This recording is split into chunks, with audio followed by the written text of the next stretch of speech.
In a bustling city, amidst the towering skyscrapers and echoing sounds of ambition, lived a man named Arthur. He was a titan of industry, a man whose name was synonymous with wealth and success. His days were a whirlwind of meetings, contracts, and calculated risks. He had everything a man could desire: a sprawling mansion, a fleet of luxury cars, and a wardrobe filled with designer suits. Yet, for all his material possessions, Arthur's heart was an empty vault, cold and barren. He saw the world through a lens of profit and loss, where every interaction was a transaction, and every person had a price. One crisp autumn morning, as Arthur was striding from his chauffeur-driven car to his gleaming office building, he was stopped by a figure huddled by the entrance. It was an old man, his face a roadmap of hardship, his clothes thin and worn. He held out a trembling hand, not with a cup for coins, but in a gesture of simple greeting. "Good morning, sir," the old man said, his voice raspy but warm. "May your day be filled with unexpected joy." Arthur scoffed, barely breaking his stride.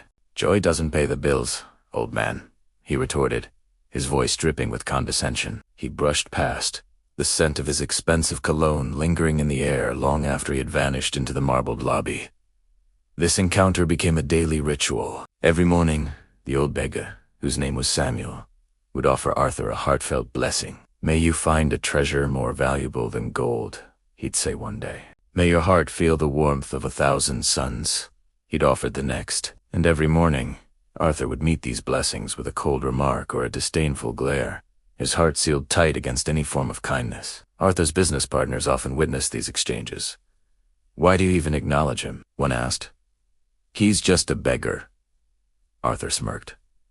"I don't. He's just part of the scenery, an insignificant speck." But secretly, Samuel's persistent, unconditional blessings began to chip away at Arthur's icy exterior, planting a seed of curiosity in the barren soil of his soul. Who was this man who had nothing, yet gave away blessings so freely? One day, a massive storm cloud gathered over Arthur's business empire. A deal he had poured millions into, a deal he considered a sure thing, collapsed overnight due to unforeseen market shifts. The news hit him like a physical blow. His empire, once thought invincible, was now teetering on the brink of ruin. "Panique, set in." He barked orders at his employees, his face pale with stress. He spent sleepless nights poring over charts and figures, searching for a lifeline that wasn't there. His world of calculated certainties had dissolved into chaos.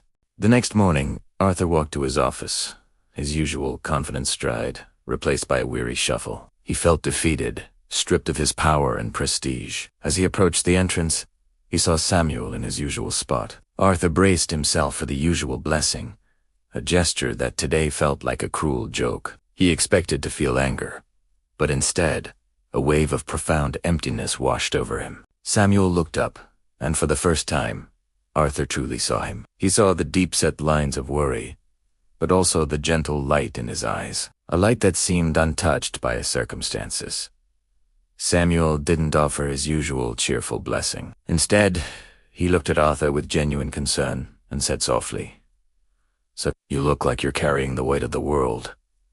Remember, even the heaviest stone can be a stepping stone." The simple, empathetic words pierced Arthur's armor. It wasn't a blessing for prosperity, but a recognition of his pain. In that moment, Arthur didn't see a beggar. He saw a fellow human being offering a moment of genuine connection. He stopped, something he had never done before. He looked at Samuel, really looked at him, and for the first time, he saw not a nuisance, but a person. "How?" Arthur's voice was barely a whisper. "How can you be so... content? You have nothing." Samuel smiled, a gentle, knowing smile. "Oh, but I have everything, sir. I have the sun that warms my face, the kindness of strangers who share a piece of bread, and the peace in my heart that comes from wanting nothing more than what I have. My blessings for you were not for more gold, but for you to find this kind of wealth." He then reached into his worn coat and pulled out a small, polished stone, smooth and gray. "I found this by the river," Samuel said, placing it in Arthur's hand. "It's nothing special, but it reminds me that even the simplest things can be beautiful and strong. Perhaps it can do the same for you." Arthur stared at the stone in his palm. It was cool and solid. It was worthless in monetary terms, yet it felt heavier, more substantial than all the gold he had ever possessed. It was a symbol of a different kind of wealth. Wealth of spirit, of peace, of connection. A single tear traced a path down Arthur's cheek, a crack in the dam he had built around his heart. He looked up at Samuel and said, "Thank you."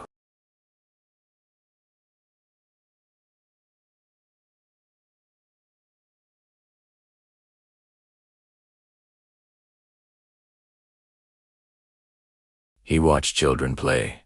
He listened to the birds sing. He felt the sun on his face. He began to see the world not as a marketplace, but as a place of simple, profound beauty. The loss of his fortune, which had seemed like the end of the world, now felt like a liberation. It had stripped him of his greed and forced him to confront the emptiness he had been trying to fill with money. The beggar's blessing hadn't brought him financial riches. It had revealed a poverty of spirit he never knew he had, and showed him the path to true wealth. In the weeks that followed, Arthur sold his mansion, his cars, everything. He used the money to salvage what was left of his company, restructuring it with a new purpose, not just to make a profit, but to make a positive impact.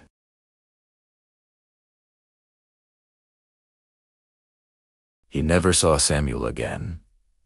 It was as if the old man was an angel sent to deliver a message and had vanished once his work was done. But Arthur carried his lesson, and the smooth gray stone, with him every day. He learned that true wealth isn't about what you accumulate for yourself, but about what you give to others.